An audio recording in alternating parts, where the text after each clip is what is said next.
शेतकरी बांधवांनो, आम्ही सहज एक फील्ड व्हिजिटसाठी आलो होतो. तर सहज जाताना लिंबाचे झाडं होते, तर पूर्ण वरचा भाग सगळा खाऊन टाकलेला होता. तर मग शेतकरी महोदयांसोबत त्यांना ते निरीक्षणं दाखवले की बाबा हे असं सगळं खाल्लेलं आहे, हे हुमणी आळीनं खाल्लेलं आहे, तिच्या हुमणी आळीच्या भुंगेऱ्यानं, करोडो भुंगेऱ्यानं खाल्लेलं आहे. तर मग त्यांनी ते सगळं म्हणजे प्रकाश सापळे लावा ह्या ज्या काही मोहिमा कारखान्यांच्या माध्यमातून चालतात, कृषी विभाग सांगतो, तर त्या सगळ्या ऐकून त्यांनी जे आहे ते त्यांच्या घरातून जे आहे ते अशा पद्धतीचा हा बल्ब या ठिकाणी लावलेला, जुना 60चा किंवा 100चा जे बल्ब आपण म्हणतो, तर ते त्यांनी या ठिकाणी लावलेला आहे. हां, तर ही 100चा बल्ब आहे, पण अशा प्रकारचा हा पिवळ्या रंगाचा बल्ब त्यांनी लावला. आणि रोज काय करतात ते त्यांच्याकडून आपण समजून घेऊ. आता तुम्ही रोजचं नियोजन हे जे आहे, आता हे भुंगेरे इथं हे तुम्ही रोजची रोज मारून टाकलेले, हे कसे आले, कुठून आले आणि कसं नियोजन तुम्ही केलं? ऑटोमॅटिक लाईटचा उजेड झाला. हा, 9ला लाईट येते आमची. बरं. 9ला होय, त्यावेळेस असे पटापट पडते. म्हणजे कशामध्ये येऊन पडतात? याचे आकर्षण होते, त्याला येऊन धडकत आहेत. आणि पुन्हा पडते ते पाण्यातून बाहेर निघता येत नाही सर. बर बर.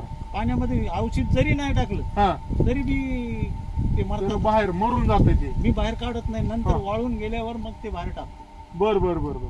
तर शेतकरी बांधवांनो, हे काय करतात, या असं हे जे आहे ते गमीला असं भरून ठेवलेलं असतं. या ठिकाणी दोन पातेले किंवा अशा पद्धतीचे इथं ते ठेवतात.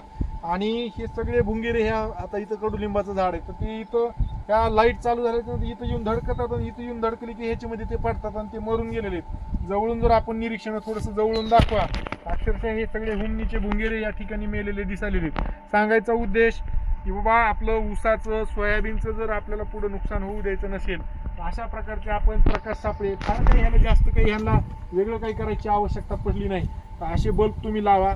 फक्त कुठं करंट वगैरे पास होणार नाही, वायर चांगलं लावा, असं काळजी घेऊन तुम्ही हे करा. आणि अशा पद्धतीचे टब ठेवून त्याच्यामध्ये भुंगेरे संकलित करा.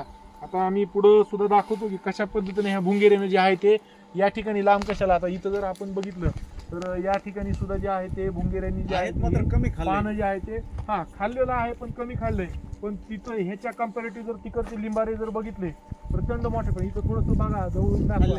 या ठिकाणी जर आपण बघितलं तर हे जे काही सगळं खाल्लेलं जे आहे, हे जे काही पानं कुरतडलेले आहेत, तर हे सगळे त्या भुंगेऱ्यांनी कुरतडलेले आहेत.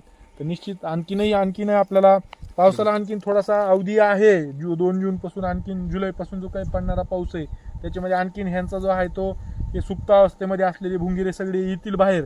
तर त्याच्यासाठी आत्ता पण आपण जे आहे ते कंटिन्यू प्रकाश सापळे जे आहे ते चालू ठेवा, आणि त्या माध्यमातून ह्या भुंगेऱ्यांना जे आहे ते तुम्ही पकडून नष्ट करा. आता पण जसं यापूर्वी आधी म्हटलं मी की बघा, हे सगळे पानं जे आहे ते खाल्लेले जे आहेत, हे सगळे त्या भुंगेऱ्यांनी खाल्लेले आहेत. आणि अशा पद्धतीनं ह्या ठिकाणी त्याचा प्रादुर्भाव किंवा आउटब्रेक जो आहे तो या ठिकाणी सगळ्याच लिंबाच्या झाडावर जे आहे ते दिसतोय.